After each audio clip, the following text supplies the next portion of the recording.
Buxoro viloyatining olis hududlaridan sanalgan Qorako'l tumanining Eski Qal'a va Paxtakor mahallalariga biriktirilgan mahalla soliq inspektori Bobur Nurulayev joriy yilda nafaqat o'z tumanida, balki viloyatda ham hamkasblari o'rtasida peshqadamlikni qo'ldan bermay kelyapti. Ushbu mahalla soliq inspektorining samaradorlik ko'rsatkichida uning ketma-ket har oy 90 balldan kam bo'lmagan reytingni egallayotgani fikrimizning yorqin dalilidir. E'tiborlisi, mazkur mahallaning aholisi soliq to'lovlariga ongli munosabatda bo'lib, o'z majburiyatlarini kechiktirmasdan amalga oshirishlaridan mahalla yettiligining ham alohida o'rni bor. Qolaversa, hududda ishbilarmonlarga bo'lgan munosabat va mahalla soliq inspektorining yaqindan ko'magi natijasida tadbirkorlar soni ham ortib bormoqda. Bu hozir yettilikka qo'shilganimizdan keyin, mahalla yettiligiga qo'shilganimizdan keyin inspektor o'zining ish faoliyati ko'rinib qoldi. Har bir yo'nalish bo'yicha, har bir kesim bo'yicha, har bir inspektorning o'zi hududi bo'yicha, har bir yo'nalish bo'yicha alohida kesimlarda reytinglarga chiqadi. Shu reytinglar bo'yicha shu mahalla inspektoriga biriktirilganimdan beri 90 balldan tushganim yo'q. Shu bo'yicha yaxshi natijalarga erishdik. Misol uchun Yakkatarikdagi tadbirkorlarimiz soni yil boshiga nisbatan bugungi kunda 79 taga ko'paydi. Aylanma soliq to'lovchilarimiz bo'yicha 52 taga oshdi. Bu borada har oylik qo'shimcha manba byudjetimizga 100 milliondan ziyodroq qo'shimcha manba qilib beryapmiz.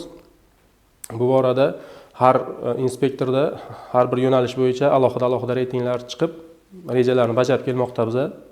Bobur Nurulayevning aytishicha, uning asosiy vazifasi o'ziga biriktirilgan hududdagi ishchi xodimlarni legallashtirish, noqonuniy tadbirkorlik faoliyati bilan shug'ullanayotgan fuqarolarning faoliyatini qonuniylashtirishga ko'maklashish va shu orqali soliq bazasini kengaytirishga qaratilgan. Juda xursandmanki, xalqimiz bu soliq tizimini juda tushunib qoldi. Muddatdan oldin solig'ini kutmasdan to'xtab bular o'zining pullarini onlayn natijasida to'lab kelishyapti va bu pullarni qayerga ishlatishini ham o'zlari nazorat qilib boryapti.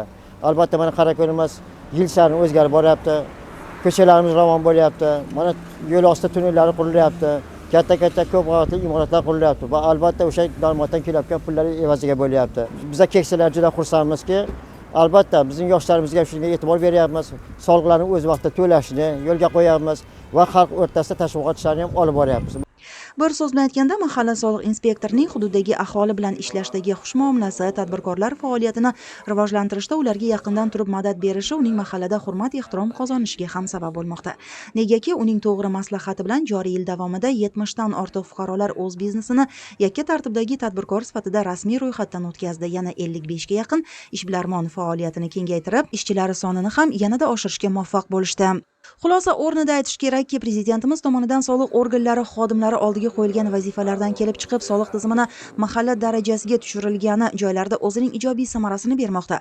Quvonarlisi, buning natijasida soliq to'lovchilarimiz bugungi kunda to'lagan soliqlarning nimalarga sarflanayotganini kuzatib, guvohi ham bo'lyaptilar.